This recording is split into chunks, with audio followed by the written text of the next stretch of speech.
Okay, last video, I'm so excited. Full disclosure, I am wearing the same outfit as in the last video because these are being recorded on the same day.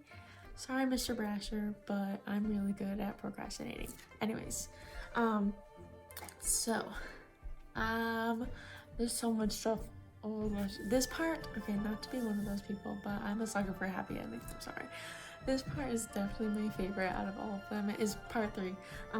Last part, it's a bit shorter, like this, I could fit this whole part into like just one of the 5 sections, so that's nice. But yeah, so at the end of the last one, Luling had just made it to America. And that's kind of where the story picks up back at the beginning, where you have all the backstory, so everything now makes sense. So part 3, I did make a prediction that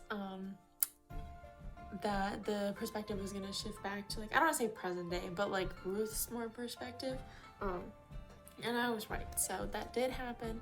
The shift is now back to, you know, where Ruth is like in her mid-40s, that whole thing, like how it started.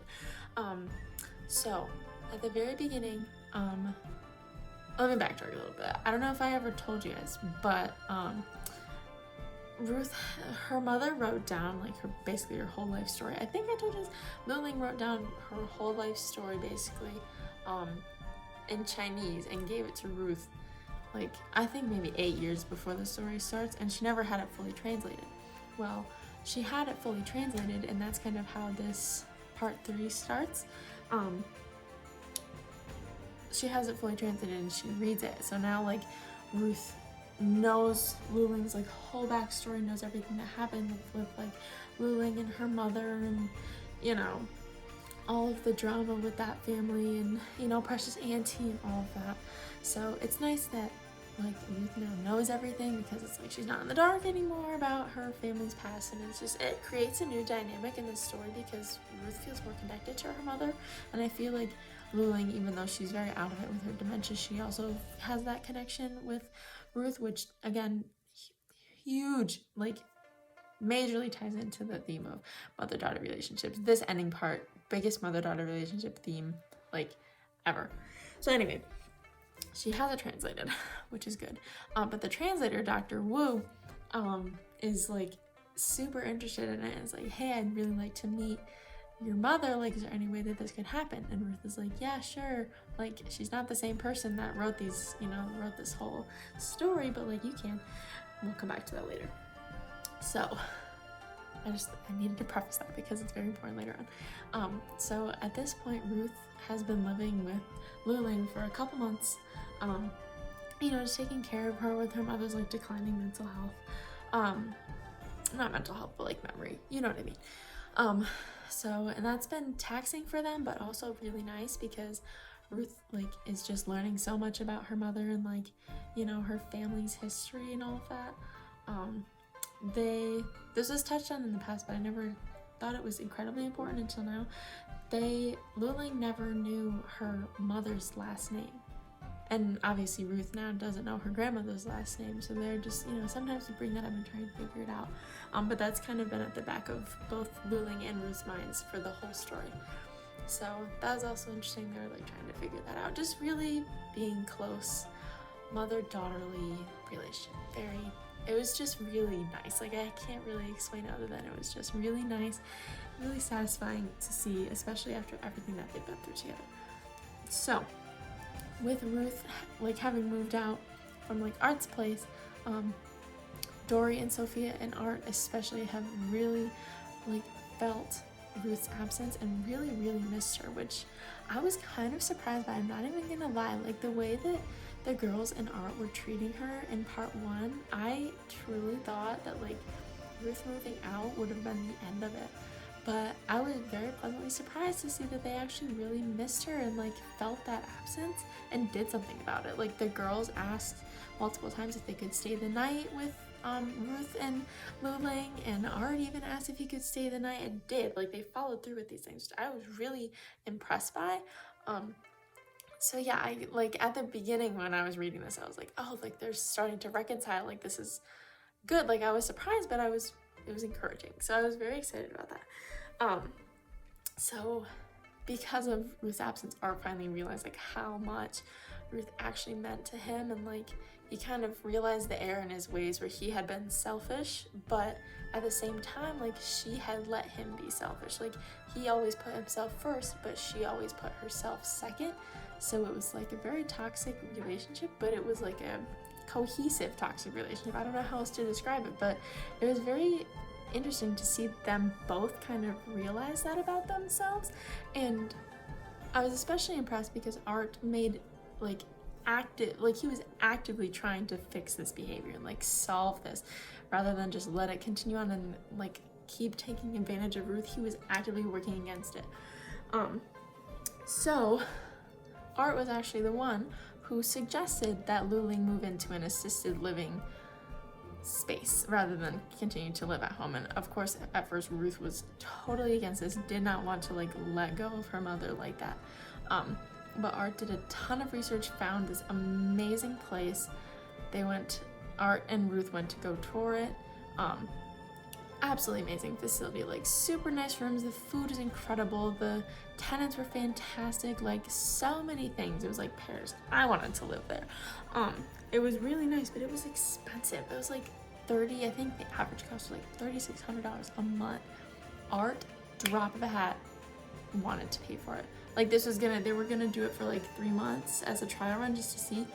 Didn't even question it. He wanted to pay for it, would not let Ruth like argue.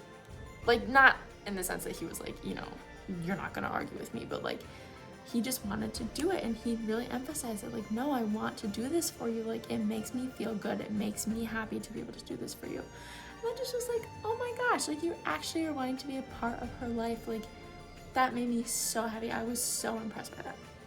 So that was really nice.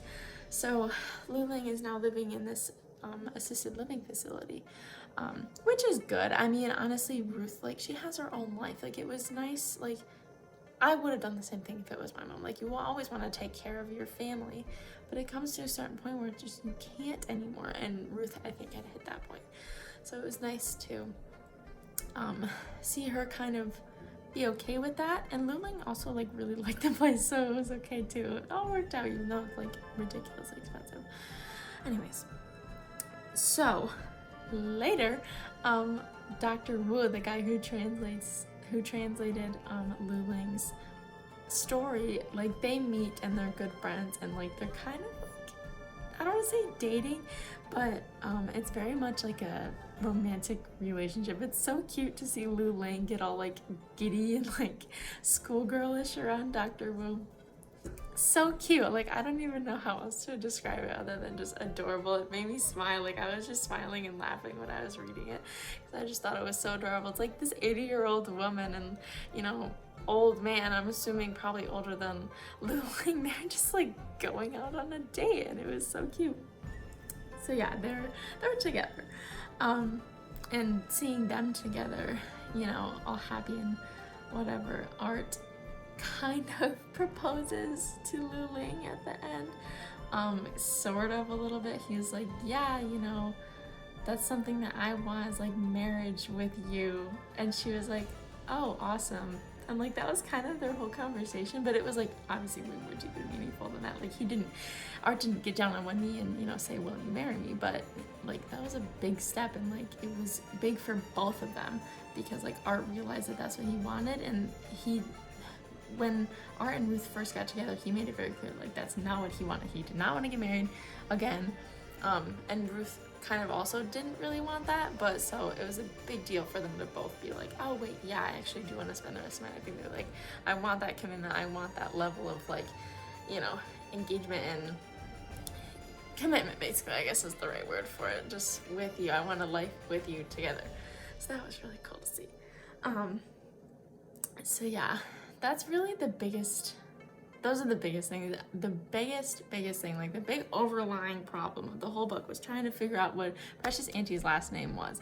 And at the end, actually while Luling and Dr. Wu and Art and Ruth are on this like double date in a museum, Luling remembers. Like Ruth just asks like, oh, like what was, you know, your mother's last name? And she just thinks about it for like a split second. She's like, Gu. Like, which is, I guess, like the word for, well, it's like this whole big thing. Anyways, so Ruth didn't think that's what it was, but that is actually what it ended up being, was goo. Like, Luling ended up remembering, and it was just like such a nice, like, just cherry on top. Like, just wrap this whole thing up in a nice little bow, because we finally remembered the last name. Like, you know, Ruth and Art are happy. Luling is in a good place. Like, she's happy. She's happy. Like, this woman who's been through the most traumatizing, difficult struggle of a life is happy at 80 years old with a boyfriend. She's happy. So yeah, I really love how this book ended. I think it was so perfect. Like, it didn't feel rushed. It just felt so complete and wholesome. I'm so thrilled with how this book ended. Like, the themes, flawless. Like, mother-daughter relationship, I am blown away by how Amy Tan did that. Like, I just cannot believe how eloquently and like fluid it was. Like, it was a difficult relationship for a huge part of the book, but it was still so like loving and tender. Like, a mother-daughter relationship is flawless. It's just so good. Secrecy, obviously present throughout the book in multiple levels, multiple like time frames.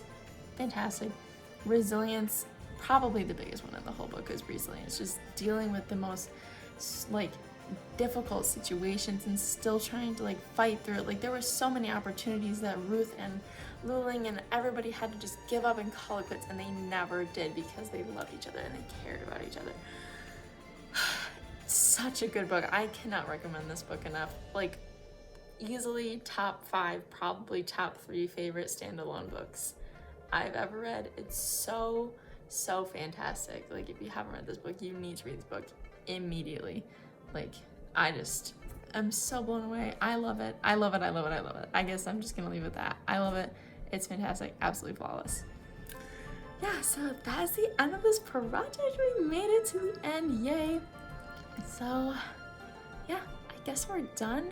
Please go read this book. 6 stars. Oh my gosh, so good.